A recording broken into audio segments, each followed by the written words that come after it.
On today's episode of Locked On Knicks, we're about to find out just how real are the Atlanta Hawks.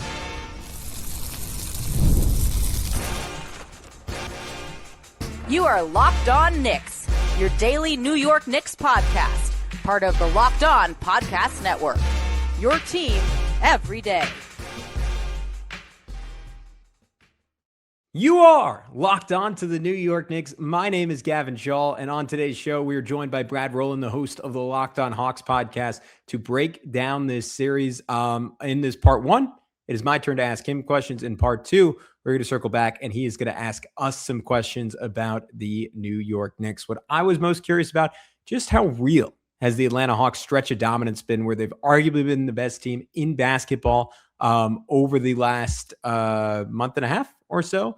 How Atlanta will counter the ghost coverage on Dyson Daniels, and the New York Knicks answers for Jalen Johnson, where I'm actually not incredibly concerned about him in this series, but maybe I'll be made to eat those words. Without further ado, let's get into it right now with Brad. All right, guys, as promised, these are just flat out my favorite episodes of the year. We are crossing it over. Round one, playoff preview, Locked On Knicks, Locked On Hawks. For the Hawks fans listening, I am Gavin Schall, the host of the Locked On Knicks podcast. For the Knicks fans listening, I already introduced him, but you know him, you love him. Brad Rowland of the Locked On Hawks podcast, the man behind some of the best crossovers I think we've ever done on this podcast over the years. Got to talk some trash about Trae Young back in the day. There is a long vaunted history between these two teams, but Brad, this has obviously very quickly become a very different and frankly more fun to watch, if I can say that, Atlanta Hawks team in the post Trae Young era, and they've arguably been the best team in basketball over the final month and a half or so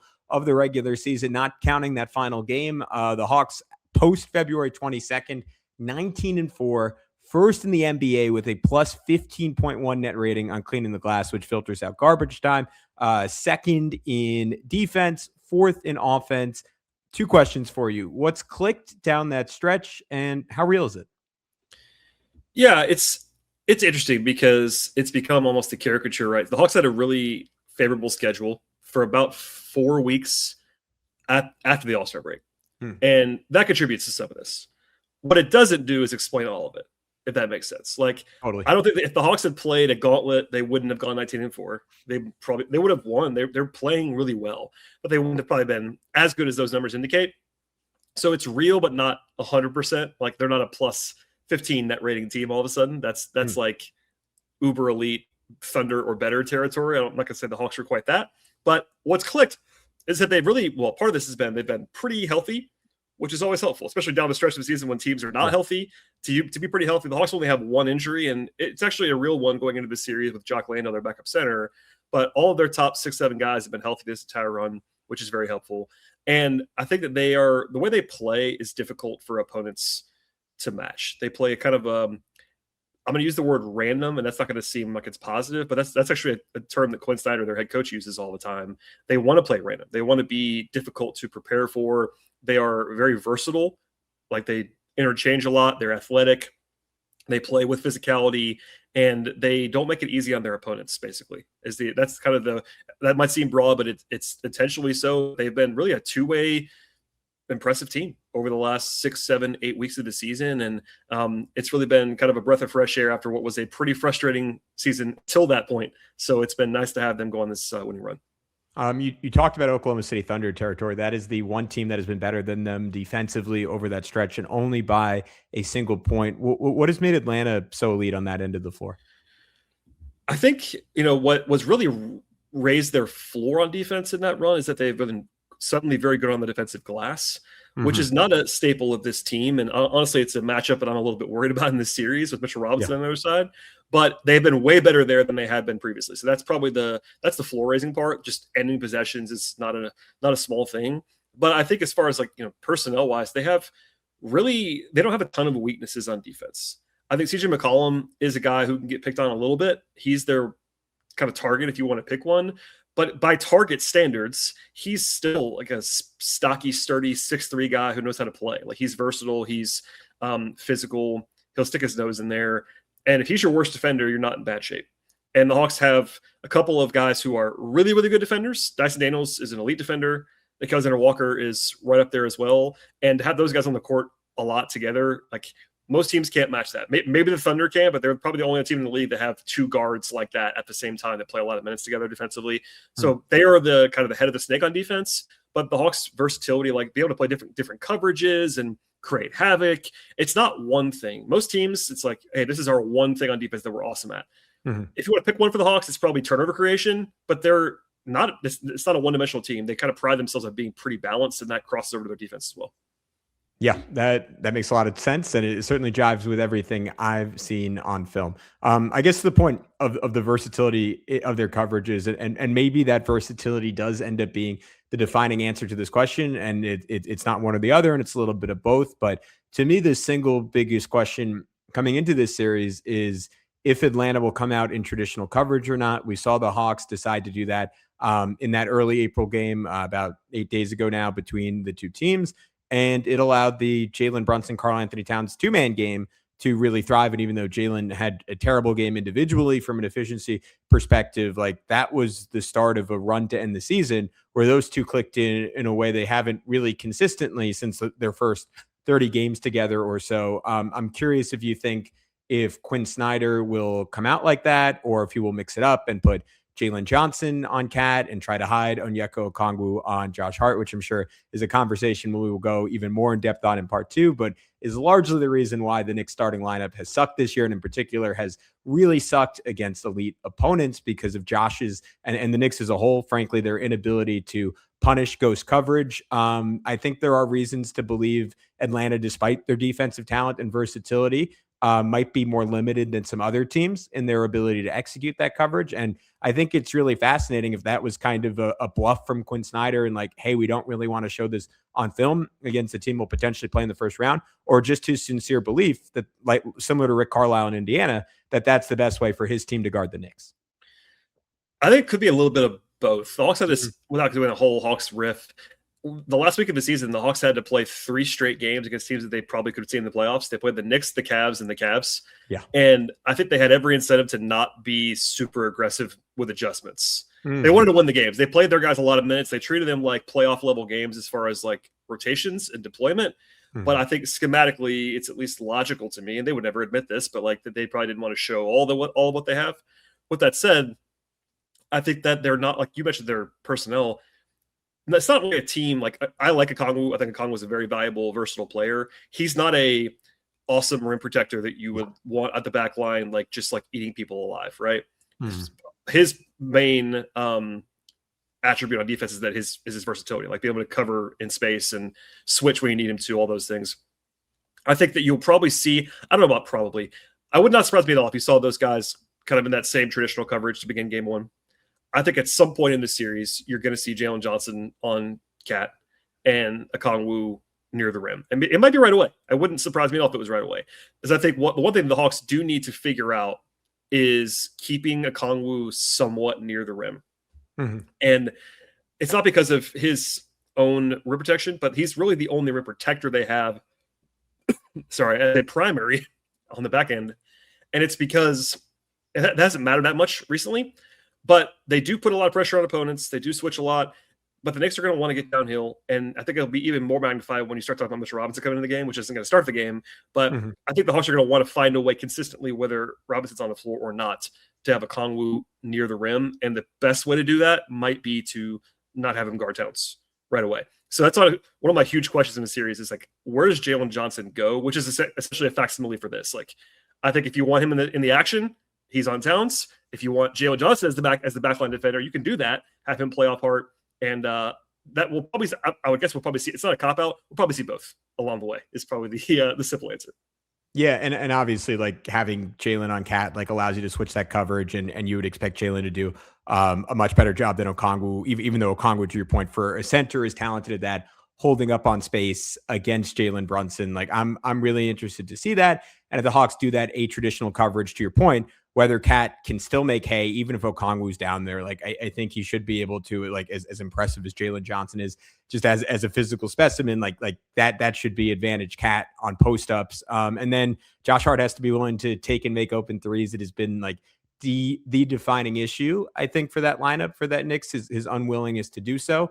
And I guess we'll go from there in terms of that coverage, because if Josh can take and make threes, that might be further incentive for Atlanta to guard that traditionally. And I think as good as the Hawks are defensively, like, I don't really know if there's a team in the NBA, if you're guarding the Knicks straight up, that has an excellent answer for that two-man game, just because Jalen Brunson and Karl-Anthony Towns can do so many different things offensively. We saw it from Cat in that game where he popped for threes. He short rolled to the foul line to shoot foul line jumpers. He had the pump and go game to get all the way to the rim. He sprayed out to shooters from the foul line. He drove and distributed. Mike Brown did a good job, I thought, running off ball action to further distract Atlanta's help in those situations. So I think the Knicks will have a lot of answers if the Hawks guard them traditionally.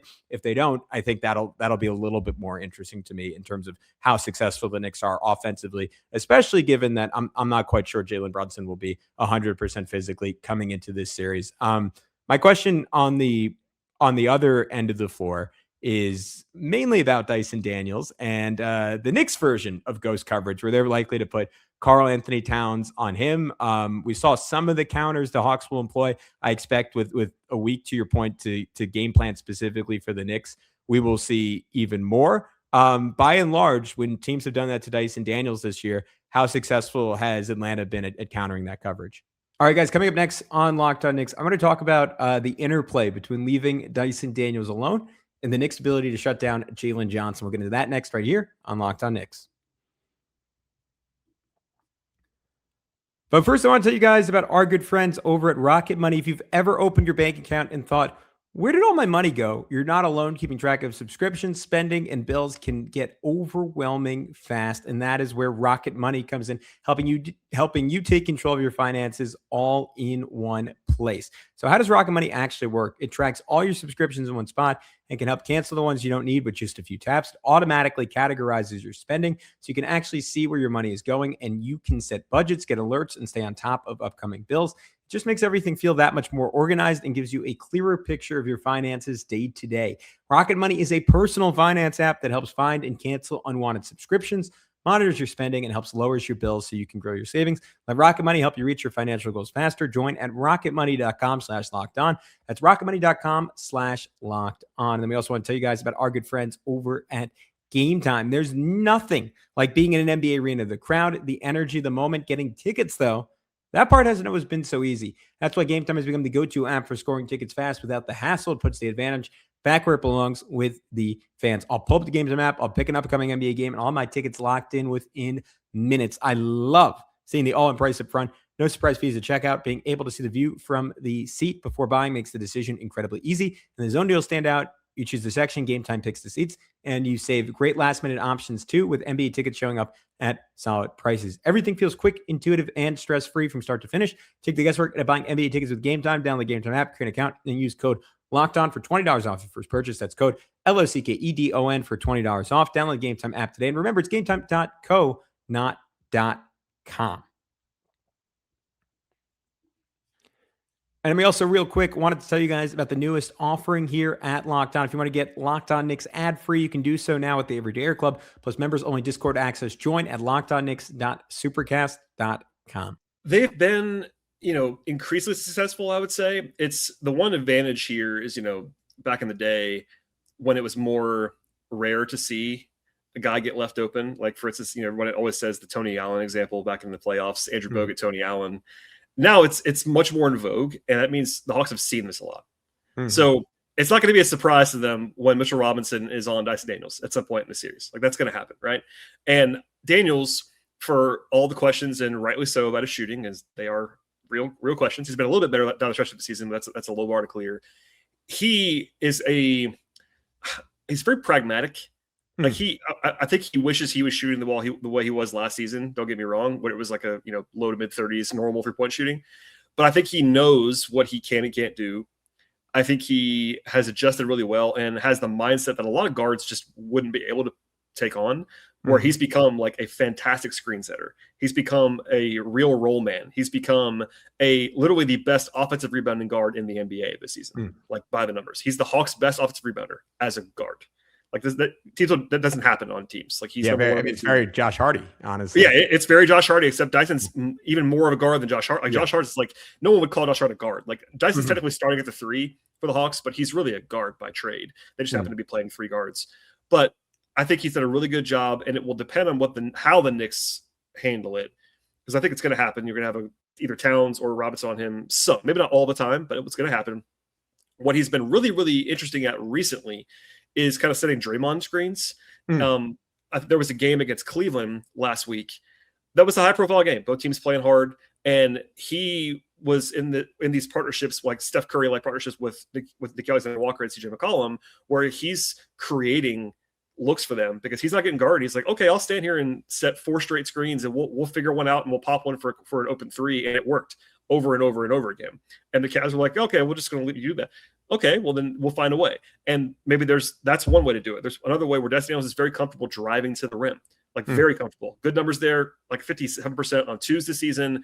Spin move, gets to the rim, floater game. So like he'll attack if you want to give him space to get downhill, he'll do it. So there'll be a time or two this series, maybe per game, where it looks hilarious, where he's not ready to shoot, or he takes one and he airballs it. That's going to happen.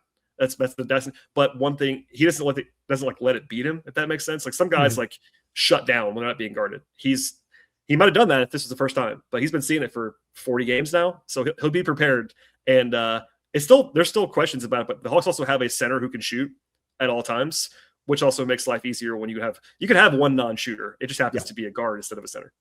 Yeah, I think the Knicks, by and large, will live with that trade-off. But to your point, like I remember, like the Spurs employed probably the most aggressive like iteration of ghost coverage I've ever seen, where it was Wemby just planted in the paint, and Josh Hart be like, "Hey, buddy, have 20 feet to shoot this shot." And for a quarter, it looked awful. And the Knicks, too, like same thing you're talking about with the Hawks against the Cavs, just started spamming Josh screening. And at that point, it was Jalen Brunson basically getting to go 2-on-1, and that's really hard to stop. Same thing's going to be true for Nickeil Alexander-Walker. I remember even in a game where the Hawks didn't really lean into that, Nickeil Alexander-Walker got a 3 where Josh was caught on a screen. Cat wasn't really anywhere near the play, and Nickeil Alexander-Walker just got to do his name right, walk into his screen, walk into a 3, and that would be scary for the Knicks if he starts making a few in a row. I just think, and we'll move on to talking about how they guard Jalen Johnson. Like it's so incredibly valuable for them to get to park Cat in the paint.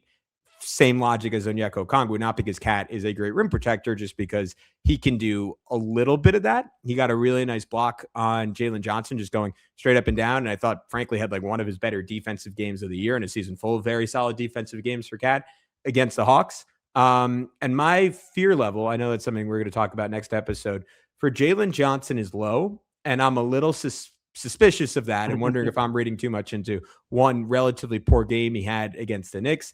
I think the Knicks are probably going to do something similar to what they did with Cade Cunningham last year and go really heavily under screens and say, hey, Jalen, we know you are an improved shooter. We know that is real to some extent. Still pretty low volume from 3, still below average efficiency. We're going to dare you to take a bunch of them, make a bunch of them in the highest pressure setting he has ever played in his life.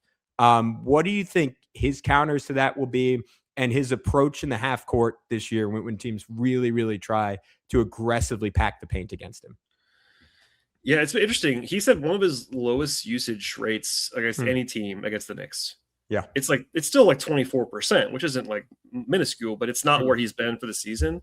And I found that interesting. Like, I think he was probably generally better in the first 2 matchups. You're right. He was not particularly effective in the most recent game. And this is, more broadly, this is kind of the Hawks focus section. This is a big moment for Jalen Johnson, right? Yeah. Like this is a guy who came into the season as arguably their 3rd option on offense, certainly at least the 2nd option. This is a team that had Trae Young and Porzingis. And I think coming into the year, no one would have said Jalen Johnson was in their top 2 offense only players. Because for all of the issues with both those guys, they're both really talented offensive players, Trae Young and Porzingis, right? Mm-hmm. They're both basically gone the entire way. And it becomes Jalen's team very clearly. And he's done a great job. He'll be all NBA, I think, all that stuff. But he's not the most natural number 1 option yet on offense. He's done it. The passing has been incredible. Top 6 in the league in assists, all those things. But as far as a scorer, I did a show recently where I was like, hey, you know what I would try to do if I was the Knicks on Jalen Johnson? Make him a scorer. Yeah. I don't want him to be a distributor. I want him to have to score. And he can do that. Like he can still beat you that way. You're kind of picking your poison, but he hasn't been the most efficient scorer in the world. The 3-point shooting has come a long way, but this is a different crucible. right? I think you got to make him take threes. He might make some. You got to make him take them. Half court offense. He's taken huge strides forward. He's become like a league average offensive player in the half court. That's great, but that's still only league average. Like he's not been this like dynamic offensive force in the half court. So it's a test for him. I think the Knicks will and should throw. And look, it's a long. I think it's gonna be a fairly long series. Spoiler alert. And I think that you'll see everybody on Jalen Johnson along the way. I think you'll see OG on him just doing OG things, which makes total sense. I think you'll see Cat on him at some point. Size, all those things. Obviously, you'll probably get to Bridges. You might get to Hart. Yeah, we'll see. But I think that how they handle him, my overarching thing, because we don't have a 3-hour podcast, I would try to make Jalen Johnson a score if I was the Knicks. And if I'm the Hawks, it's more of a, not that it's a learning experience. They're trying to win the series, but I'll be really fascinated to see if he can handle that and what his shot diet looks like. Because I'm often not critical of Jalen Johnson for this, but he'll tend to like take an 8-foot leaning floater versus getting to the line, getting to the rim. And hey, the lights are on. Why don't you go through somebody? Like you're an athletic freak, 6'8" guy. Like go get to the line more often in the series, and we'll see if he can do that. All right, guys, we will be back with Brad one final time to talk about if the Knicks have an insurmountable size advantage over the Atlanta Hawks, and especially what that looks like without Jock Landale, Atlanta's lack of bench, and yes, Brad will make a prediction on who wins this series. We'll get into that next right here on Locked On Knicks.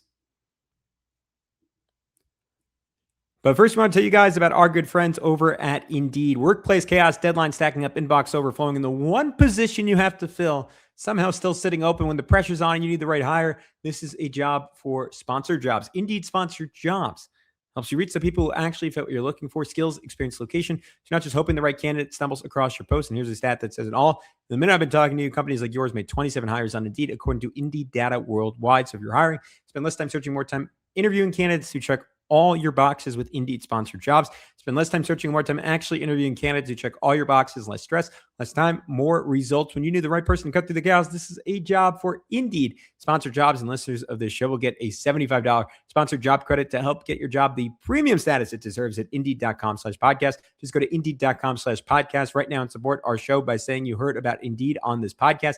Indeed.com/podcast. Terms and conditions apply. Need to hire? This is a job for Indeed sponsored jobs. And we also want to tell you guys about our good friends over at Rugiet.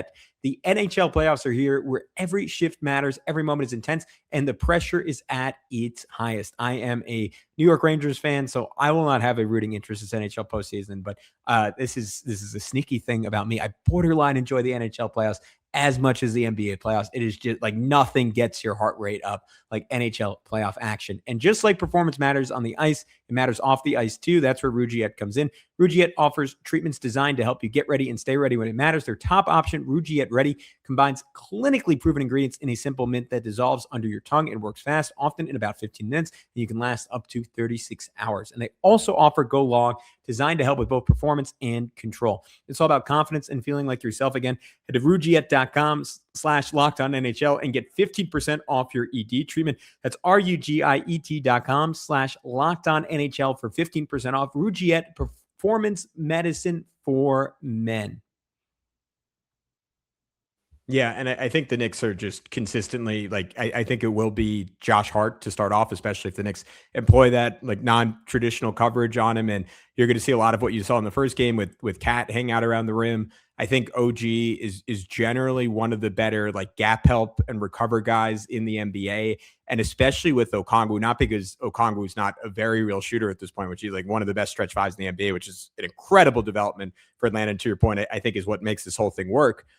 Just because his ability to like if OG overdoes it on a closeout, Onyeka like challenging him to have like an escape dribble three or like pump and go. Like maybe you could tell me if I'm off on this. My instinct is that's not really his game. So I think OG will be very confident to like provide that gap help, and Jalen will zip a pass, and hopefully he'll be able to get back. But that'll be an interesting battleground, and I'm interested to see like how much they use him as a screener to try to get Brunson into the action. And I think in general, like the Knicks did a pretty good job containing those, just again, by having a lot of bodies near the rim and doing a pretty good job on point of attack. But I would imagine, and like, let me know if this is off, like Atlanta's going to do everything they possibly can to hunt Jalen, get him involved, try to get that switch. And then if you're the Knicks, you do have to double and you do weaponize Jalen Johnson as a passer in that scenario. Yeah, I think so for sure. And it's the playoff crucible, but that's the logical thing to do. The Hawks have not been they're not a huge mismatch hunting team all the time. They like to play free and kind of, it's more organic than like, hey, almost point at the guy and say we're going at you. You know what I mean? But in this setting, you kind of have to do that. And that's just the nature of the playoffs in general. It's just more of that happens. Some of the most interesting stuff in this series is like, the Hawks' most natural pick and roll. They don't run a ton of pick and roll anymore. It used to be a pick and roll team, super heavy with Trae Young. Their most natural pick and roll pairing is actually McCollum and Okongwu, who are not two of their top two players. You know what I mean? Sure. But if they do that, and suddenly maybe it'll be a Cat on Okongwu and Brunson on McCollum, and it's like, if that's it, I think the Hawks would like to have that matchup. You know what I mean? If you get Brunson and Cat in a pick and roll coverage together as much as they can, the Hawks will probably enjoy that. So it's kind of the pros and cons of not having a defined. I mean, Jalen Johnson's the best player on the team, no question about that. But it's not like Jalen Brunson, where it's like everyone knows in the world that it's going to go through Jalen Brunson by hook or by crook. Sure. The Hawks are willing to have Jalen Johnson play a smaller role if that's the best thing to happen on the floor, and that happens even at the end of games. Like you might see Alexander Walker and McCollum be the initiator at the end of a game versus with the Knicks, we all know it's going to be Brunson. So it's this nice, interesting kind of trade-off. Yeah, I think the area Jalen will potentially really dominate any time Atlanta, and they've been, I think, the best, if not one of the best transition teams in basketball year. When they get out in transition, that's obviously his time to shine and just be a monster. And the Knicks do not really have, outside of OG, like the athletes to keep up with him in that space. So that'll certainly be a factor. I expect when Hart is in, and we saw this a little bit towards the end of the first game, it'll be a lot of hedge and recover to try to keep Jalen out of the action when Atlanta does run those pick and rolls, and Jalen can pop off that. And again, like the Knicks will live with that in the half court. If it's a lot of Jalen Johnson shooting threes, I think that'll be a win for New York. And again, very analogous to Cade Cunningham a year ago, a player he might be on a similar trajectory to. You hinted at your potential concerns about Mitchell Robinson. To me, like watching the first game between the two teams, outside of like the Brunson Cat 2-man game in a vacuum, like the Knicks' most dominant stretches came when Mitch was on the floor. And certainly at times when it was Mitch and Cat together, that is a lineup that has statistically been good for New York this year, but is not one after seemingly wanting to start the year that way. Mike Brown has consistently relied upon. And I think very rarely has it looked dominant. Like it hasn't been like, oh, those two similar to what Cat and Rudy Gobert had, like have pick and roll chemistry, or they're just playing volleyball on the rim. And yet there have been these small stretches this season against good teams where everything's clicked for those two. And it's like, oh, okay, teams don't have an answer for this. And I think there were moments, if I'm remembering correctly, in the third quarter in particular, where I was like, all right, Atlanta just does not have a great answer for this. You mentioned him earlier. They'll get Jock Landale back. I think having just another big body in there will certainly help. But what is your concern level for an Atlanta team, to your point, that's been, I think, top 5 on the offensive glass, top 5 on the defensive glass over these final 24 games or so, have Jalen Johnson, who's about as elite of a defensive rebounding forward as there is in the league, but are a little bit undersized, both in terms of rim protection, and even though he's a good rebounder in rebounding with Okongwu, that the Knicks can play some bully ball against the Atlanta Hawks and have success doing that. Yeah, I think Knicks fans would probably laugh at how important Jock Landale is in the series, because it's like he's obviously not that good of a basketball player, but he in this series in particular is the Hawks really need him. And as of this recording, we don't know when he's going to play. He'll be reevaluated pretty soon. This high ankle sprain that he suffered when he got dirty fouled by Goga Bitadze, and he's not very popular in Atlanta, Goga Bitadze right now. But Luka hates him. Atlanta hates him. It's tough run for our guy. It's a tough scene. That aside, no, it's a major concern. I was joking with Fred Katz actually earlier today. Shouts to Fred, New York legend, but about like how much I've talked about Mitchell Robinson in the last 5 days. Like more than Jalen Brunson, more than Karl-Anthony Towns. It's like Mitchell Robinson's number 1 on my bingo card for like all things Knicks in this series. And it's because of the matchup. I mean, he's an awesome player. Anyway, I really enjoy Mitchell Robinson. He's an interesting player and a unusual player, but a dude personality too. It's interesting. Everything's interesting about Mitchell. Everything's interesting with Mitch. Is a good story. But in this matchup in particular, it's like I will always defend Okongwu. I think Okongwu is clearly a center, number 1. He's happens to be 6'8", so people think, oh, he's not a center. It's like, well, he's played center his entire life, including for 7 years in the NBA. Like he's a center. But if you were designing a player in the league that he's like a terrible matchup for, it's Mitchell Robinson. Like he doesn't well against Mitchell Robinson, which makes sense. Mitchell Robinson's just a lot bigger than him and a rebounding terror that we all know he is. And in the Hawks backup center situation right now, put later to the side, the Hawks signed Tony Bradley 2 weeks ago. I think, and they didn't say this, I think explicitly for this matchup against Mitchell Robinson. Maybe not only for that, but like I think he's like the archetype in my head of why the Hawks wanted to bring in one more guy with some heft. We saw it literally him a year ago against the Pacers. That was essentially why Tony Bradley was on the team. So and Bradley played for 3 minutes. He had literally signed that day of the Knicks game last week. He wasn't ready to play yet. He just got there. But because they're without Leno, their backup center is Mo Gay, who I like. Mo Gay is like a combo big, skinny, wiry guy who's not ready for the physicality of Mitchell Robinson on the glass. So all that said, like it's a nightmare matchup. And I think if you were trying to figure out, there's a couple of clear keys in the series. Like, can the Hawks run, for example? How do they deal with all those things? Can they keep Robinson from just destroying them is an actual thing I'm worried about. And how much he can play is interesting. Like all those things that we can get into. But it's a matchup that I'm concerned about for the Hawks because they have rebounded the ball better for sure. But some of that's matchups. Some of that is Landale's a really good rebounder, but if he's not available, that goes way down. And Robinson can exploit some of their weaknesses with the physical side. So how much Robinson plays, but also how much of that, to your point, how much of the two-man game of the two bigs we see, because the Hawks haven't seen much like that. Because even against the Cavs, they did see a Mobley Allen game a week and a half ago. But other than that, they haven't seen many two big actual alignments over this 2-month run that they've been hot. And I'll be interested to see how they respond to it. Not that they can't, but just we haven't seen a ton of it. No, it's going to be interesting, and especially like relative to a team like the Cavs. Obviously, Jared Allen is a much more skilled offensive player than Mitchell Robinson. But to your point, the level of physicality is, I think, in a completely different ballpark. Shout out Jarrett. The lights are too bright at MSG, Allen. But that's right. Other thing I wanted to get to, let's talk about the Hawks bench a little bit. I know you mentioned that as a bit of a concern. They did not go very deep last time out against the Knicks. What do you expect the rotation to look like in terms of minutes for those guys? Like, is anyone, obviously Landale if he's healthy, but assuming he's not, like, is anyone other than Jonathan Kuminga going to play significant minutes, or more so trying to like plug and play different guys and survive 3 minutes here, 4 minutes there? And how confident in general are you in that group relative to the Knicks? Yeah, I mean, obviously it's a playoff series, so inherently it's going to get your bench gets short. The benches get shorter. Everybody knows that. But the Hawks, I'm trying to answer your question specifically. I think that Kuminga is the only guy off the bench that I would strongly project to play double-digit minutes per game. Now, there are some games where you might see Gabe Vincent for 13 minutes. You might see Zachary Shea for 13 minutes. You might see I think there'll be a backup center of some kind, whether the Hawks are hoping it's going to be Landale, but whether it's Gay or whether it's Bradley. But they're not afraid. We saw that actually in the Knicks game last week. The Hawks that was probably the most dress rehearsal they got as rotation the entire season. They played like 8.5 guys, and they play their starters like 38 to 40 minutes. And that's going to be what I think it looks like. I think Kuminga's going to play 20 at least, I would imagine, some nights. But he's the only one. So the only backup guard that they're willing to play right now, at least for the last couple of months, has been Gabe Vincent. If you haven't seen Gabe Vincent, he's about as boring as it gets. I don't mind Gabe Vincent. He's fine. He doesn't do a ton, doesn't take a lot off the table. Boring backup guard, like plugs the gap. But if you're in a tight one and you skip him for a whole half, I won't be surprised. The Hawks have 3 guards. They can get by with it without him for a half. There's the Rugiet slot where we won't get into a Rugiet conversation right now about his future and the draft and all that stuff.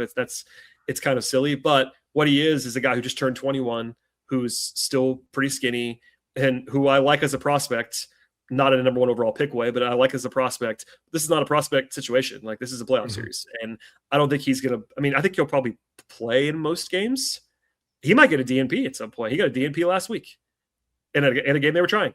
So I think Kuminga is the only one that I'm sure, and Landale, if he's healthy, those guys are going to play in every game. But the Hawks might be playing a 7-man rotation. It wouldn't stun me at all, especially maybe not for a whole game, but for a second half, by game 2, even game 3, you might see a 7-man rotation for a whole half for the Hawks.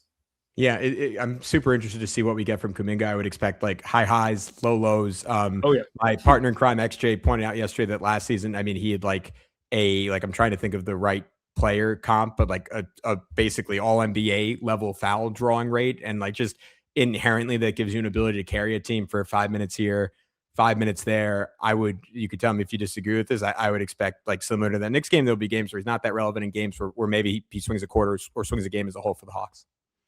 Yeah, for sure. No, I think Kuminga is still a guy that is figuring out his best pathway, role, etc. There's the whole Warrior story we'll talk about now about, like, it went bad there, whose fault that was. There's always a discussion in my YouTube comments every single day about that still to this day. But no, I like Kuminga. I think he's been a really useful piece. You mentioned the foul drawing. That was something that the Hawks explicitly talked about when they traded for him, is that they wanted more rim pressure, because right now that's a Hawks weakness. They don't really get to the line a lot. Sure. Jalen Johnson has gotten there more this year, but Kuminga is, on a permanent basis, for sure, their best foul drawer, best free throw guy, and rim pressure guy. And look, he's also a 6'8" forward who's athletic.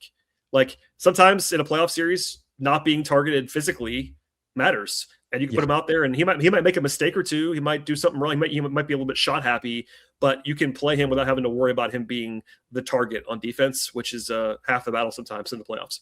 Yeah, it's a huge factor. I wanted to get into some broader factors. I think we were just about out of time here. Maybe we'll talk about them in part 2. Like you said it, though. I think the possession battle that Atlanta did an incredible job winning against the Knicks in game 1. I think they forced 15 turnovers, got 19 offensive rebounds. Knicks are going to have to keep that at worst even, I think. If not, that could be an area where Atlanta really takes over the series, and the ensuing, like, transition offense they get off of that is just going to be massive. And how the Knicks are able to get back on defense and match up in transition, which is an area that they've been hit or miss over the years. I think they've been a little bit better at that over the second half of the season, but it's something I'm curious about. I will save my prediction for the show that you host when we talk more about the Knicks angle on this. What's your prediction for this series?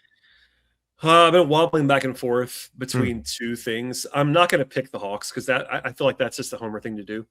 I think, to be fair, I think the Hawks can win the series. Agreed. Yeah. You'll be surprised to know, Knicks fans, I said that on Twitter, and people didn't think I would pick. What are you, crazy? They can't win the series. I'm like, well, I'm not saying I'm going to pick them to win the series. They can win the series. I agree. Now, I'm going to say Knicks in 7. I've gone back and forth between 6 and 7 all week.